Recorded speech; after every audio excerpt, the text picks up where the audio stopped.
It's great to have you finally. Yes, and it's great to finally talk with you. I really get put off if I can see myself on the screen. It's really, I don't know why. I try to minimize my picture the best I can. So I understand that. I really do. So I spent a good deal of time, reading the book Johnny Thunders in Cold Blood. I absolutely loved it. But the truth is that I'm reading it, I'm thinking, well, you could very easily have written the story of Sylvain or Johansson or Arthur Kane. What was it about Johnny Thunders that drew you to write the story about him rather than some of the other guys in the New York Dolls? Yeah, because they were all interesting and characters with great background stories. But I I mean, I felt out of all of them, Johnny was the essence of rock and roll. He was a very exciting performer, a great dandy. Um, I felt like he had a mythos already attached to him. He was like somebody who was 24/7 in a film. And although I briefly met Johansson and I met Sylvain and everything, they were, well, Johansson, obviously, Scorsese's picked up on him. They Right. were all unusual, colorful characters, but for me, it was Johnny that had the charisma. I think whenever I read things about Johnny, and I think what's so telling about it is, and apart from your book, there's this immediate fixation on the drug addiction alone, and I think that what gets lost in that discussion is the influence that he had, and the what the Dolls had on music and culture. To me, that's I think you agree that's where the bigger story lies. Is if no one can tell the story both ways, but you did. Tell me about that. Do you think that he has been fairly reported on, or that story has been fairly reported during the last 50 years? No, I think that one of the problems is that the internet has opened the floodgates to people who aren't professional journalists and just go ahead and say whatever they want. They don't do their research properly. They don't sit down and read the book or watch Danny Garcia's film. Um, and they like to, I mean, all of our culture is about making everything as exciting and sleazy as possible, but we lose the truth in that.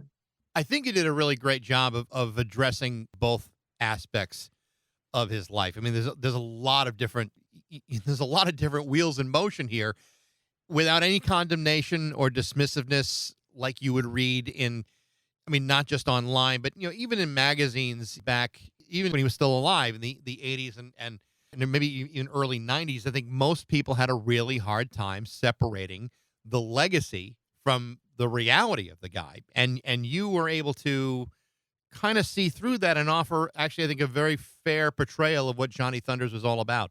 It's not just that he was addicted to drugs, but that there were so many different layers to his story. How do you respond to that?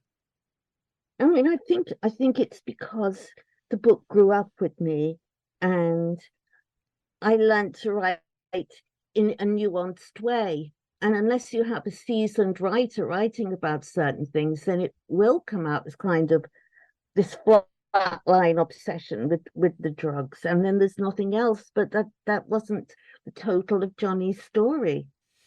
Hang on, it was more like that he managed to keep going despite his addiction. I absolutely agree with that, and I think that's part of the beauty of the story. I mean, here's a guy who had significant issues, but here he is also writing these iconic anthems throughout his career, whether it's with the New York Dolls, the Heartbreakers, or even his solo work. I mean, there's clearly a complexity about who he was. Well, I was going to say he was a very wounded person, and unfortunately, as we've seen over and over again, say with Kurt Cobain, wounded people sometimes self-medicate, and even though that ends up being their downfall, that's how they try and manage life.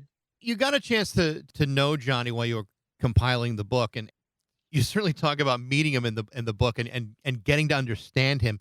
When you did meet him for the first time, what were your impressions of him? Did he? I mean, you talked about how he seemed maybe a little bit distant early on, but once you started to crack that, what did you learn about him right away? Well, I mean, I've just to go back to that. The first time I met him was in Soho in a pub, And I couldn't speak for the first 15, 20 minutes because he was like my hero. I just like silent. I was like, oh God, I can't move. And also he, as I say, he was very charismatic. He was there with his German manager. But what I also realized very quickly is that actually he was quite shy when he wasn't being the Johnny Thunders persona, and he was just being himself, who was John Anthony Gonzalez. He actually was quite shy. And we eventually, it was Alan Hauser from Jungle Records was there as well. So he and Johnny's manager got into conversation, and Johnny and I got into conversation. And I think he said, if you're going to do this, I just want you to observe everything that's going on with me. I guess, and I can't remember how he phrased it. He said, I just don't like talking about it too much, but I want you to be the, chronicling it. He may not have used those exact words, but that's what he implied. That's pretty trusting of him. He must have sensed something in you that made him feel comfortable allowing you to do that. I mean, this was your first book, and you were in his mind probably just a fan, but there must have been something about that relationship between the two of you that made it comfortable for him to allow you to do this. Well, I mean, the manuscript of the book had gone through Alan at Jungle, and then it had gone on to Johnny's manager. So he was kind of protected anyway. But I also think that had I been a really hard-ass professional male journalist, then it would have happened. It would have backfired. I think it was my naivety that kind of peeled, you know. Yeah. I wasn't a hustler or anything. And I didn't write for a big scary paper, so Johnny could relax. There's an interesting part of the book where you talk about how you become familiar with the New York Dolls. And I look at that in terms of, well, how did Americans get to know about the New York Dolls? And most Americans didn't at the Mm. time. But in Great Britain, it was different. I mean, I think there was probably more passion for the New York Dolls than there was here in their own country. I mean, they simply did not they did not fly in certain areas of our country. It was the big Midwest that didn't get the dolls. The dolls were absolutely loved in Los Angeles and New York, all the capital cities, Philadelphia. Everybody went crazy for them. But outside of that, they couldn't. The mothers of Memphis wanted them arrested and not to have them play. So I don't think it's strictly true. I would say that they were as loved in capital cities Mm. as they were in England or in London. You became aware of them by viewing them in 16 magazine, which is it. I mean, I remember the magazine, but it seems strange to me that magazine targeted to teenage girls would have been where you would have spotted them for the very first time. Tell me about your first impressions, just looking at what the band was about. I have to speak for 16 magazine because Lee Black Childers, who managed the Heartbreakers, 16 magazine had an energy to it. Lee Black Childers took pictures, and they did used to be quite an interesting magazine. I think they featured Jim Morrison in his fur coat. Do you remember that? And that caused a huge outrage. And that was 16 magazine. I guess for me, 16 magazine wouldn't have been my first thought of trying to find out and discover new bands. And I guess And David Cassidy and Donny yeah, Osmond and all of that. But somewhere within that mix, somebody at the wheel saying, let's do something a bit different here every now and again. So God bless 16 magazine. I think of it fondly forever. I watched the Bob Harris video, the old grade whistle test, and his reaction after they're done. But it was to call them mock rock, and Yeah. as dismissive as it was, I think ultimately the band had the last laugh on that. I mean, how many kids in the UK were inspired by that specific performance, and especially by Bob Harris's reaction to it? I mean, to me, it had to be a countless number of kids that were just like kind of snapping back at Bob Harris on that. Oh, I mean, poor Bob Harris. He lived to regret that. But I think he also captured a moment in time where the old god suddenly fell and it was time for the new god in his pronunciation of them as mock rock. Yeah. And as you probably read, I mean, Morrissey saw it Paul Cook saw it from the Sex Pistols, and Mick Jones and Joe Strummer from the Clash saw that. So we were all wide awake and watching. And it was this epiphany. It's like, oh, we've seen this vision. Now we know which. Now we know they were a vision. And I think if you watch it back again, they all move in these different, really strange ways. And I see bands doing that now, almost copying them. We don't take that for granted. You know what I mean? The I bands do. in the past, even with the Stones, everybody aside from the front man stays relatively still. Isn't that way with the dolls? They're all moving and they're all very, great to watch. Arthur, 6 foot tall in his, thigh high blue paint and leather boots. I mean, he's fantastic. The only living statue in rock and roll was what how David Johansen described him. I think one of the things that people have a hard time really grasping by today's standards, the New York Dolls would not be seen as that shocking. But in 1972, 73, it was a really big deal. 50 years ago, I mean, this was pretty scandalous to see a grown man, wearing a dress. And some stores and radio stations refused to carry the That's album right. or play the singles just based on the cover art alone. And it's interesting that, 2 years later, David Bowie would emerge kind of doing the same thing and yet would be treated as a mainstream artist. Well, I mean, Bowie came to see the New York Dolls, and I think Sylvain said, and then he started going to the same person that made our shoes. So he saw the dolls.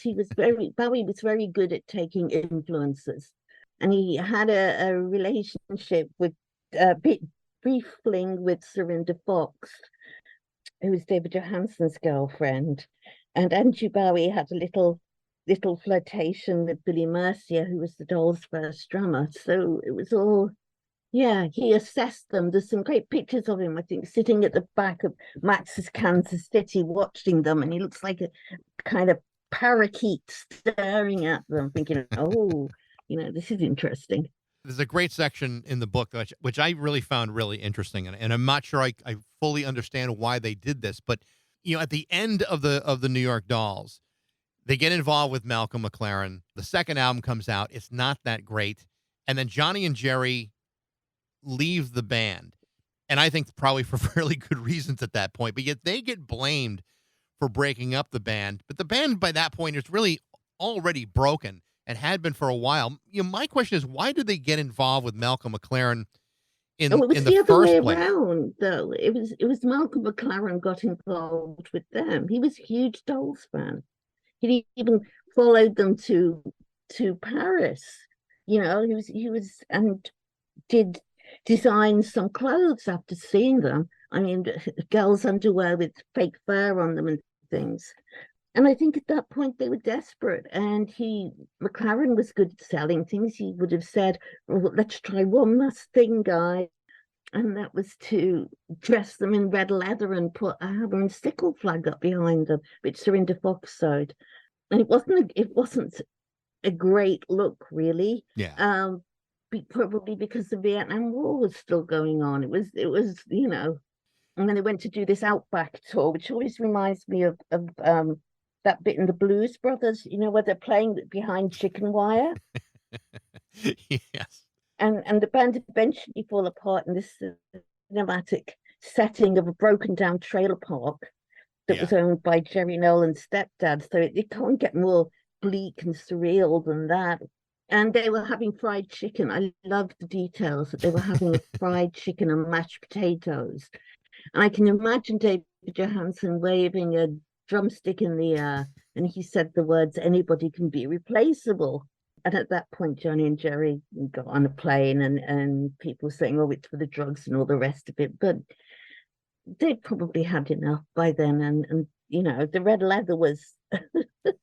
If somebody let me see a pair of those red leather trousers, they had some, and the leather was like rubber strength factory stuff. It would have been excruciating to wear in swamp weather. To me, one of the most amazing stories to come out of the New York Dolls, and it was recounted in that documentary, New York Doll: The Story of Arthur Kane.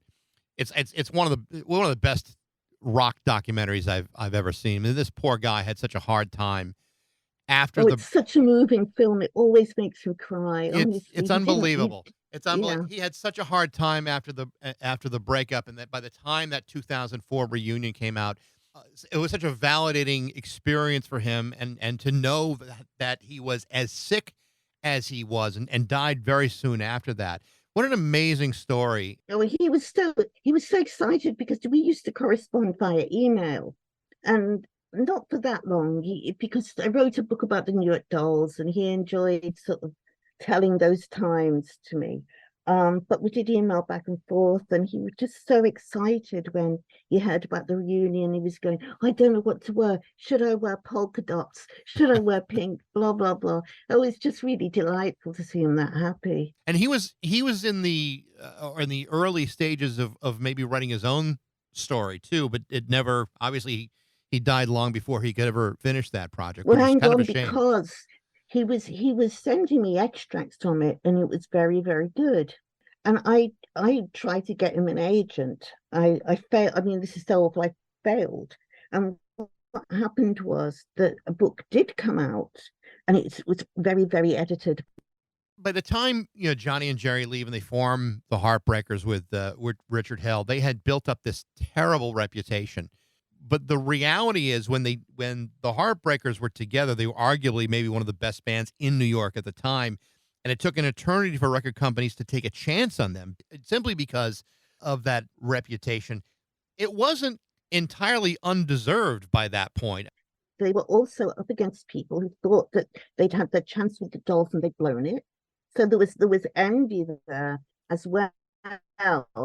And Punk magazine, which was great, deliberately limited how many times they put Johnny in there because they thought he was a bad influence, and yet they put in Dee Dee Ramone and Iggy Pop.